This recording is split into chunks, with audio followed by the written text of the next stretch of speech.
지금 이 방송을 들으시면서 출근길에 오르셨거나 혹은 하루를 마무리하고 계신 여러분 환영합니다. 오늘 우리가 함께 파헤쳐볼 자료는 아주 뜨겁고 묵직한 기록들을 담고 있습니다. 네, 반갑습니다. 바로 그 강현규 저자가 2026년에 펴낸 신간 단종과 함께한 사람들입니다. 우리가 흔히 단종이라는 그 어린 왕의 비극을 딱 떠올릴 때면 보통 두 가지를 생각하잖아요. 그렇죠. 수양대군의 비정함이라 사육신의 충절, 그런 것들이죠. 맞아요. 삼촌인 세조가 조카의 왕위를 뺏어버린 그 무서운 권력, 아니면 피를 토하며 죽음으로 절개를 증명한 영웅들의 화려한 충성심 말이죠. 근데 이번 시간에 우리가 탐험할 이야기의 미션은 결이 완전히 다릅니다. 네, 완전히 다른 시각을 제시하는 책이죠. 우리는 거창한 정치적 대의명분이나 단판 승부로 끝나는 화려한 절개가 아니라 그 무서운 권력이 강요하는 망각에 맞서서 끝내 저버리지 않았던 의리의 일상, 그리고 그 차가운 시대를 묵묵히 버텨낸 사람들의 온기를 파헤쳐볼 겁니다. 이 자료가 진짜 주목하는 지점이 바로 거기거든요. 역사는 승자의 기록이지만 이 책은 공식 역사에서 지워진 사람들, 즉 민초들의 기억 속에서 600년을 살아남은 평범한 사람들을 추적하고 있습니다.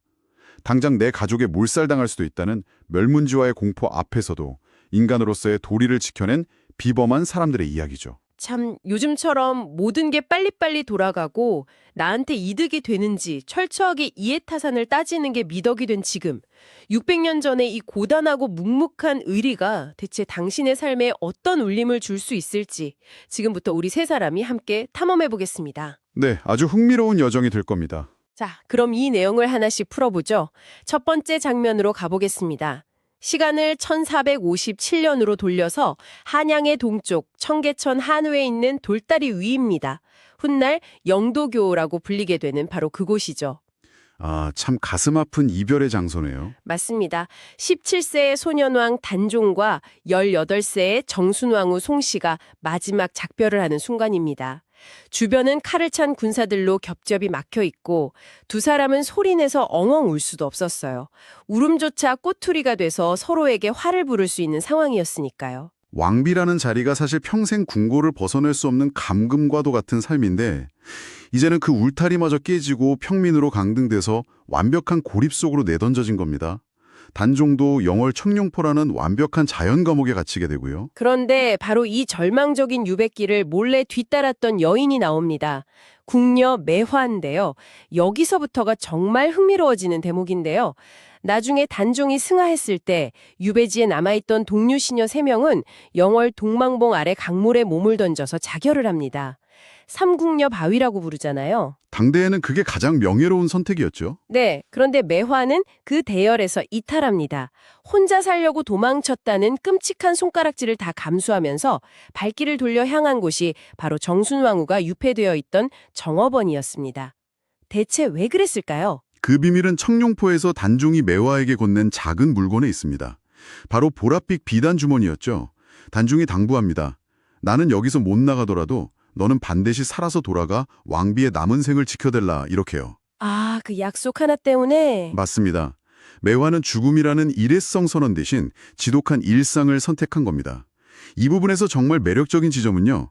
세조의 집요한 회유책을 매화가 온몸으로 막아냈다는 거예요. 회유책이요? 정순왕 왕후한테 쌀 주고 집 주려고 했던 그거 말씀이시죠? 네, 얼핏 보면 동정 같지만 사실 고도의 심리전입니다.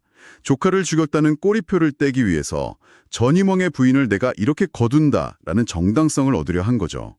폐위된 왕비가 그 쌀을 먹는 순간 세조의 찬탈은 묵인되는 거니까요. 와, 쌀 한 가마니에 그런 소름 돋는 정치적 계산이? 그래서 매화가 정업원의 문지기이자 방패가 되어버린 겁니다. 권력이 베푸는 시해를 단호하게 쳐냈죠. 그러려면 당장 굶어 죽지 않게 끼니를 새겨려야 하잖아요. 그렇죠. 남편 죽인 원수 쌀은 안 먹겠다고 했으니. 그래서 매화가 숭인동산 삐탈에 자주동샘까지 매일 가서 물을 퍼옵니다. 그리고 옷감에 보랏빛으로 물을 들이는 아주 고된 노동을 시작하죠. 역적집안 물건이라고 침뱉는 시장 상인들과 실랑이를 벌여가며 푼돈을 벌어 왕비를 먹여 살린 겁니다. 자그마치 64년을요. 64년이요. 세상에.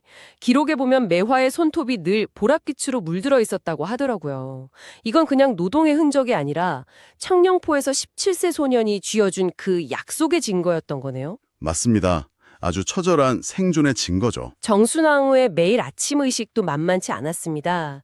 서인으로 강등된 그녀는 매일 새벽 정업원 뒤편 만경대 바위에 올라가서 단종이 묻힌 영월, 즉 동쪽을 향해 절을 올렸어요. 비가 오나 눈이 오나 단 하루도 빠짐없이요. 저는 이 행위가 권력에 굴복하지 않고 자신만의 존엄을 지켜낸 유일한 저항이었다고 봅니다. 모든 걸 뺏겼지만 동쪽을 향해 이마를 바닥에 대는 그 행위 하나만큼은 세조도 통제할 수 없었던 완벽한 자유였던 거죠. 결국 1521년에 82세로 세상을 떠나고 무려 241년 만인 숙종 때가 돼서야 복위가 됩니다. 지금 듣고 계신 당신에게는 매화와 정순왕후의 이 64년이라는 고단한 시간이 어떻게 느껴지시나요? 한번 눈 딱 감고 죽는 것보다 더 무겁고 징글징글한 을이 아니었을까요? 자, 이 무거운 질문을 안고 두 번째 장면으로 넘어가 보겠습니다. 1457년 10월 영월 관풍원의 팽팽한 밤입니다. 사약이 내려온 그 밤이군요. 네, 금부도사 왕방연이 차마 사약을 못 내밀고 마당에서 엉엉 우열하고 있던 바로 그 밤이요. 근데 그 방운 안에서 17세 소년 왕의 곁을 끝까지 지킨 건 환관 안신이었습니다. 안신의 행동은 정말 눈물겹습니다. 밖에서는 왕방연이 통곡하고 있었지만 안신은 그 밀실 안에서 우는 대신 왕의 흔들리는 어깨를 꽉 잡아줍니다. 그리고 자기가 쓰던 낡은 수건으로 왕이 흘린 마지막 눈물을 조심스럽게 닦아주죠. 같이 울어버리면 왕이 더 무너질까 봐 꼭 참은 거잖아요. 그렇죠. 그리고 사약을 마시고 쓰러졌을 때 도끼운에 뻣뻣해져가는 왕의 손가락을 제 가슴품에 넣어서 그 온기로 녹여가며 깍지를 끼워줍니다. 이건 단순한 충성을 넘어선 마치 아버지 같은 부성애적 헌신이자 가장 세심한 실무적 보필이었어요. 아, 뻣뻣해진 손가락을 자기 가슴에 품다니 진짜 먹먹하네요. 그런데 방 안에서 안신이 그렇게 마지막 온기를 나누고 있을 때 어둠 속 강가에서는 또 다른 결단이 벌어집니다. 영월 관아의 호장, 엄흥도라는 인물이죠. 실무 책임자였죠. 네, 행정서류로 단종을 감시해야 했던 공무원인데 시신을 수습하면 삼족을 멸한다는 엄명이 떨어졌잖아요. 근데 자기 어머니 입혀드리려고 지어둔 수의를 챙겨서 집을 나섭니다. 가족들이 말리니까 옳은 일을 하다가 화를 입는다면 그것이 내가 원하는 바다 이러고 나가요. 그 한겨울 동강의 차가운 물살을 직접 헤치고 들어가서 시신을 건져 올립니다. 그리고 젖은 시신을 업고 어둠 속을 걷다가 누군가와 딱 마주치죠. 아빠 그 환관, 네. 관신이요. 네. 권력의 눈먼 자들이 다 도망친 밤에 홀로 주군을 기다리던 안신이 어뭉도를 보고서야 참았던 눈물을 터뜨립니다. 그리고 옥관자, 연적, 자작시, 놀이개 같은 유품을 넘겨주며 묻어달라고 부탁하죠. 두 사람은 그 어둠 속에서 무언의 연대를 나눈 겁니다. 이것을 더 큰 시대적 맥락과 연결해 본다면 어떨까요? 어뭉도의 선택은 어떤 숭고한 정치적 이념이 아니었습니다. 그저 사람이기에 해야 할 도리였어요. 가문이 멸문지화를 당할 걸 뻔히 알면서도 눈 덮인 동을지산 비탈에 봉분도 없이 왕을 몰래 묻고 가족들을 이끌고 야반 도주를 해야 했으니까요. 처연한 대가를 치른 거죠. 그렇다면 이 모든 게 대체 우리에게 어떤 의미일까요? 보상 없는 자리에서 사람의 도리만으로 누군가의 곁을 지킬 수 있는지 스스로에게 되묻게 됩니다. 자, 지금까지 매화, 안신, 어뭉도처럼 사적인 온기와 의리를 지킨 사람들을 만나봤는데요. 이제 분위기를 좀 바꿔보죠. 가시울타리 안에서 국가의 설계도를 다시 그렸던 사람, 단종의 숙부 금성대군 이야기입니다. 부당한 권력에 맞서 공적인 의리를 지킨 대표적인 인물이죠. 금성대군은 세조의 하사품을 다 거부했습니다. 그 동력은 친형 문종의 절박한 유언 때문이기도 했지만 단종에 대한 깊은 신뢰가 컸습니다. 조카에 대한 신뢰요? 네, 단종이 어릴 적 알아누웠을 때 금성대군이 약탕관을 직접 다리며 병간호를 했거든요. 그때 어린 조카가 그 혼란 속에서도 왕의 예법을 한치의 흔들림 없이 지키는 걸 본 겁니다. 조선시대 지식인에게 예법은 곧 국가 시스템이거든요. 단순히 예의가 바르다 이게 아니라 국가의 정통성과 시스템을 수호하려는 선언이었군요. 정확합니다. 그래서 세조가 금성대군을 경상도 순흥으로 유배를 보내버리죠.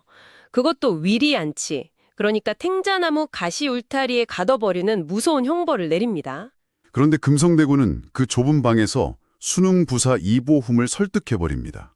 그리고 세금 장부로 위장한 밀지를 울타리 구멍으로 주고받으며 군사 동원을 계획하죠. 장부로 위장해서 네, 게다가 보부상 조직을 통해서 은밀하게 전국으로 경문들을 퍼뜨렸어요.